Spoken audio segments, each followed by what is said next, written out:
Nordeste. Já estamos em contato com o professor Ildo Sauer, ele é do Instituto de Energia e Ambiente da USP, vai nos ajudar a entender isso. O que é essa separação elétrica? Qual é a gravidade deste apagão registrado hoje, professor? Boa tarde.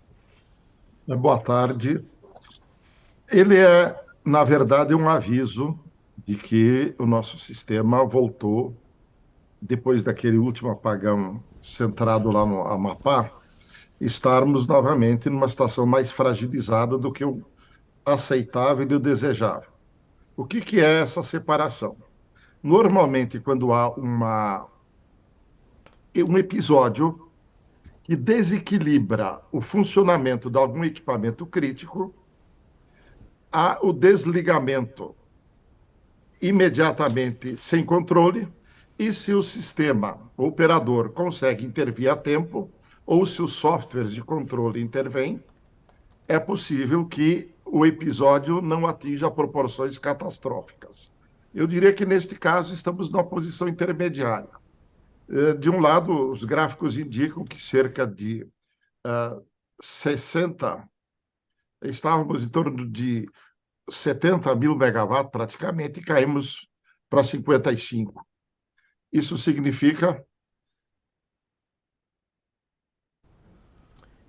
Nossa, que pena, tivemos aí uma interrupção, uma separação.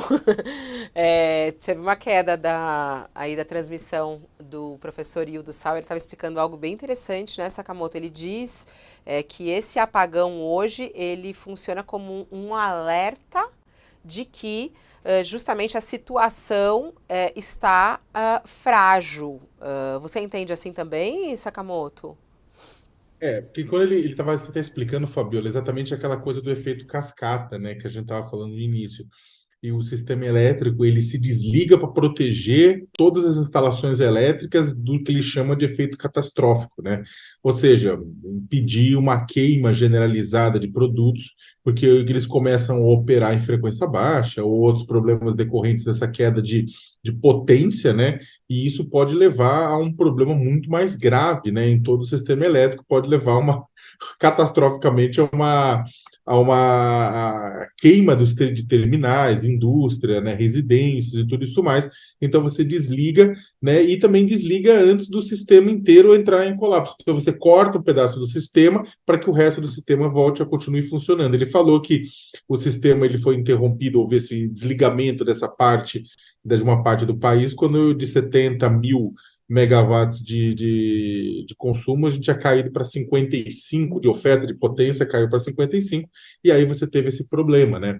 E aí eu tô curioso para ouvir do professor qual que ele acha que é esses pontos de vulnerabilidade, né, que a gente até estava comentando no começo também, qual que é uma questão de vulnerabilidade, falta de redundância na transmissão, né? Então, na verdade, qual que é a razão de ter tido essa diminuição, né, esse problema pontual, se é uma coisa decorrente de uma coisa que já sabíamos antes, já tinha acontecido em outros apagões, né? Agora o professor está voltando, retornou, Fabiola. Ansiedade para ouvir essa explicação dele a respeito do que é essa separação elétrica. O senhor falava e explicava inicialmente de que ele é um alerta, né, para uma situação mais frágil, e aí explicava sobre esse efeito cascata e como funciona essa separação elétrica por que isso acaba causando o apagão. O senhor estava explicando, professor, retoma para a gente. De um lado, eu devo reconhecer que as consequências que poderiam ser mais catastróficas foram evitadas. Significa que a intervenção, apesar de todo o transtorno causado, revelou um certo grau de capacidade de resiliência na operação. Mas, de outro lado, como nós não temos detalhes específicos, as informações são de que a subestação que deu origem ao desequilíbrio foi uma falha na subestação de Xingu, no município de Anapu, que fica próximo de Belo Monte. Então, tudo indica que foi lá. Só um diagnóstico e uma análise vai indicar exatamente o que falhou. Mas vamos ao que interessa como lição disto. Depois do episódio do Amapá, o último de grande porte no Brasil, na região norte, tudo indica que nós voltamos a viver uma condição onde o desejável, isto é, o critério de confiabilidade chamado N-1, N-2 ou até N-3. O que significa isso?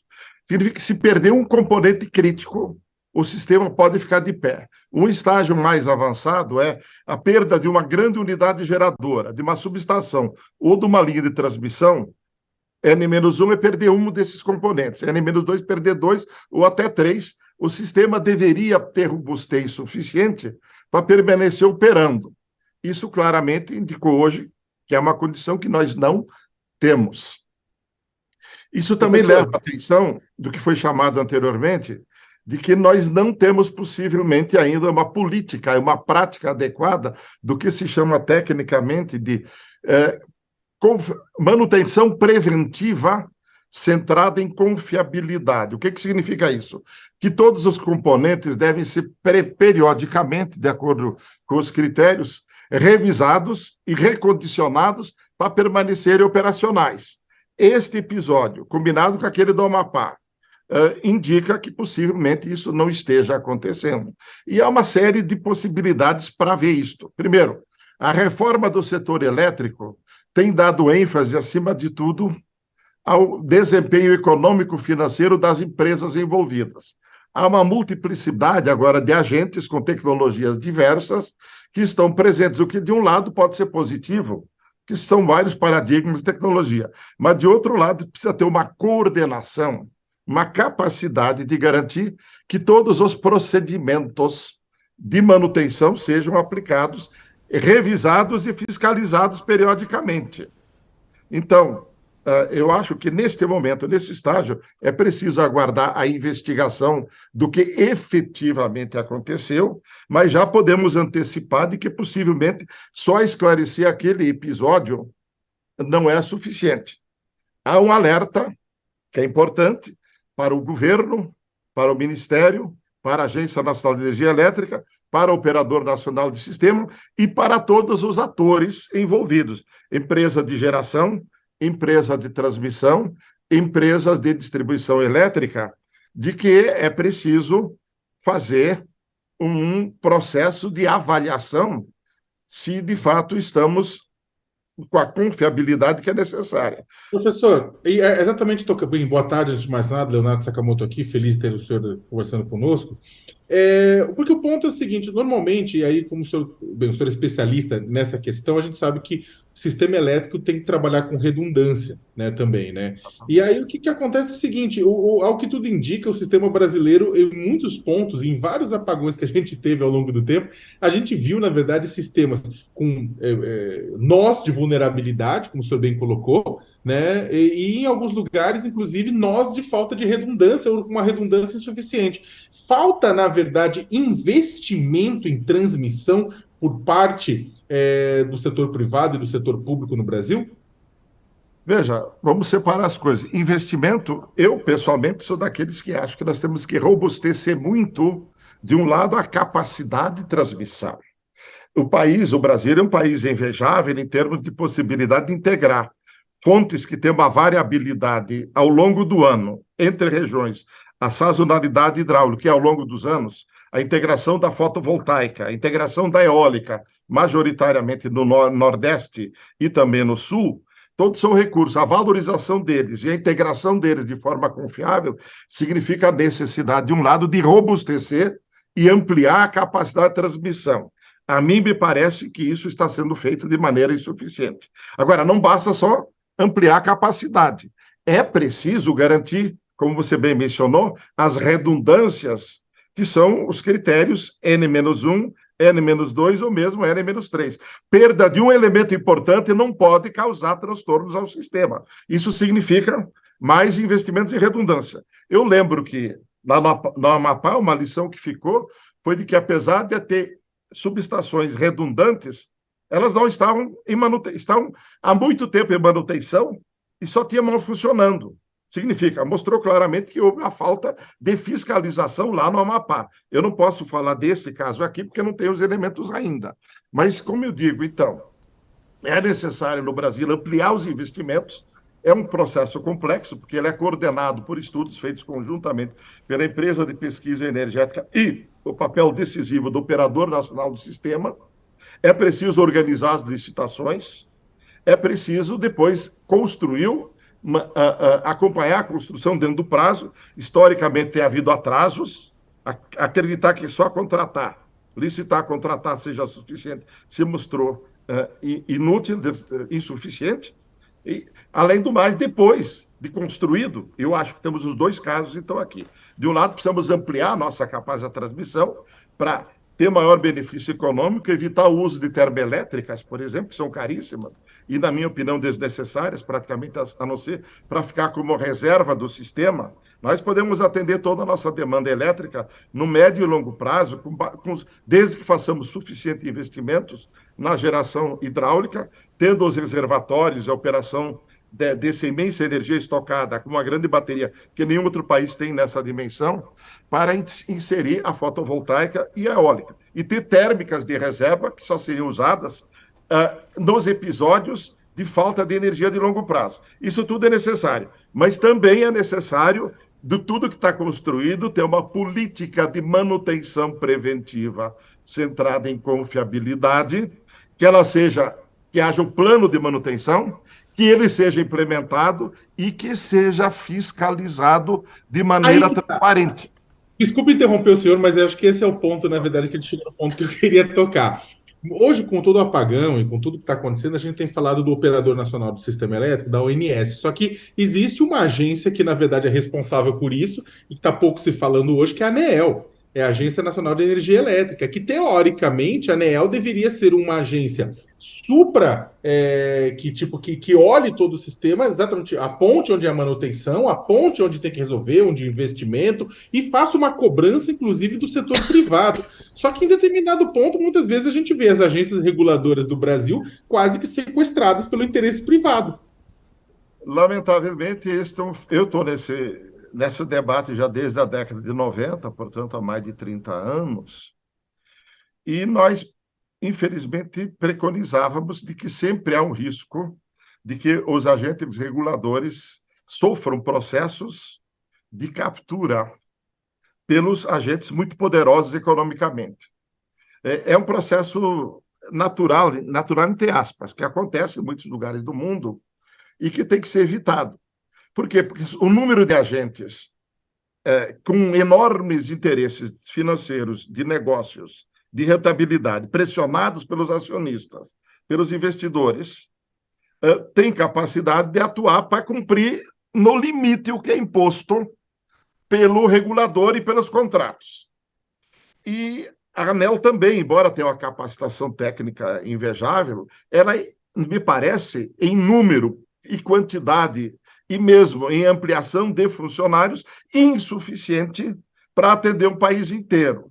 Nós tínhamos antigamente uma proposta de que a distribuição de energia poderia ou deveria ter regulação local, no plano estadual ou municipal. A grande geração e a grande transmissão poderia e deveria ficar no plano nacional, obviamente, mas que os instrumentos de que a ANEEL dispõe, os contratos que são feitos e a forma de organizar isso deve garantir sempre, em primeiro lugar, a confiabilidade e o retorno. O fato concreto é o seguinte, Leonardo: o Brasil detém a melhor quantidade de recursos naturais no mundo para fazer energia substancialmente de base renovável, detém capacidade tecnológica em empresas de engenharia, de construção de equipamentos, tem interação internacional, tem recursos humanos.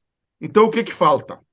Falta planejamento adequado, falta contratação, falta implementação e falta fiscalização, porque o sistema se tornou muito mais complexo ultimamente, com a multiplicidade de agentes. Tem o Ministério de Minas e Energia, indiretamente a Agência Nacional de Águas, diretamente a Agência Nacional de Energia Elétrica, indiretamente também, por causa dos combustíveis e tal, gás natural, liquefeito ou não, a Agência Nacional de Petróleo, Operador Nacional de Sistemas, a Câmara de Comercialização de Energia, a Empresa de Pesquisa Energética. Coordenar tudo isso, o Ministério de Minas e Energia, com ainda o Comitê de Monitoramento do Setor, e mais o Conselho Nacional de Política Energética, é uma multiplicidade de agentes que tem uma dificuldade enorme de coordenação, me parece, para cumprir algo que é desejável. Só para a gente E o último comentário é de que Mesmo a privatização recente da Eletrobras e todas as ações tomadas recentemente mostram que a prioridade no setor energético tem sido priorizar o retorno financeiro e ações na área financeira, a hegemonia financeira sobre o setor energético em geral e elétrico em particular, tem levado a essas consequências. É preciso voltar a priorizar a capacitação técnica, a condução técnica, não desprestigiar a engenharia. Ultimamente, o setor tem muito mais se tornado um segmento de atuação dos analistas da área financeira, investidores da área financeira e advogados, ao invés de voltar para a base técnica. Para a parte técnica. Importante esse ponto que o senhor está colocando, até, professor, porque até hoje, no começo do programa, o Leonardo Sakamoto está fazendo um balanço geral a respeito do impacto disso. Isso tem um impacto político. A gente está falando aqui muito da questão técnica, do que provocou esse apagão, o impacto técnico, como prevenir isso. Mas é claro que isso já está sendo usado politicamente, né? Colocando aí como uma responsabilidade do governo Lula. Será que isso é uma responsabilidade, um erro como esse, um problema como esse, pode ser considerado, por exemplo, um erro ou não do atual governo? É do governo passado? Como é que o senhor vê o impacto disso político? A culpa é de quem para um apagão como esse? Obviamente que os procedimentos que estão em vigor agora são fruto de uma longa história. Isso começa lá em 95, no governo do FHC, quando o país decidiu mudar o paradigma de organização da indústria, os critérios e os processos. Houve um processo de privatização, houve uma mudança da regulação que era baseada por comando e controle e custo do serviço para mecanismos de mercado, liberalização de mercado livre para distribuição dos grandes consumidores e médios agora, e competição na geração. Tudo isso, em princípio, não é necessariamente ruim, desde que haja regulação, controle e priorização das coisas. E de lá para cá, nós tivemos a construção desse sistema que eu relatei há pouco, complexo, com uma multiplicidade de agentes que dificulta a coordenação e sempre é o jogo de empurra. Quando acontece alguma coisa, a empresa que operava o sistema diz que cumpriu as normas, etc, etc. Então, o importante é reconhecer o seguinte: não se pode atribuir, evidentemente, a um governo que está aí há 180 dias, ou pouco mais, 200 dias, a responsabilidade por esse episódio imediato agora. Agora, isso é uma construção que todos os governos, desde o FHC para cá, participaram, ajudaram a construir essa reforma, e ela, obviamente, está indicando periodicamente que tem fragilidade, falta de resiliência e que é preciso repensar algumas coisas, tanto no nível da confiabilidade, que é o episódio de hoje demonstra, como também dos preços e custos e da alocação dos riscos de forma assimétrica entre grandes consumidores que se beneficiam muito e uma multiplicidade de consumidores de pequeno e médio porte que pagam uma conta muito acima do que deveriam estar pagando. Nós temos dois problemas, me parece, hoje. O custo da energia no Brasil é um dos mais altos do mundo, quando poderia ser um dos mais baixos. Os preços. Fizemos escolhas erradas na área de geração. Contratamos muito mais térmicas do que o desejável, em detrimento da eólica e da fotovoltaica, nas últimas 2 décadas. Desperdiçamos 220 bilhões de reais em queima de combustível. Com combustível, só custo de combustível, sem o capital de usinas, que só o combustível custou mais de R$ 200 o megawatt-hora, quando a eólica e fotovoltaica teria sido contratado com menos de R$ 150 o megawatt-hora. Então, temos esse episódio, me parece, que coloca a necessidade de repensar a história recente. Não acho coerente atribuir isto a este governo que voltou agora, mas há todo um passado das últimas 3 décadas, em que as reformas, ao invés de priorizar essencialmente a capacidade técnica, a redução de custos, sempre foi direcionada em grande parte para os interesses dos investidores, o retorno financeiro, e essa hegemonia e pressão do sistema financeiro sobre o retorno causou essas duas consequências, me parece. De um lado, uma fragilização da confiabilidade técnica, e de outro, preços e custos muito acima do desejável e necessário no Brasil, que é um problema sério para a retomada do desenvolvimento econômico, e também prejudicamos muito a situação ambiental. emitindo muito mais gases de efeito estufa na queima de termoelétricos do que era necessário ou desejável. Professor Hildo Sauer, muito obrigada pela sua participação ao vivo aqui. Acho que trouxe aí esse alerta importante para a gente repensar todo esse sistema e todos esses anos.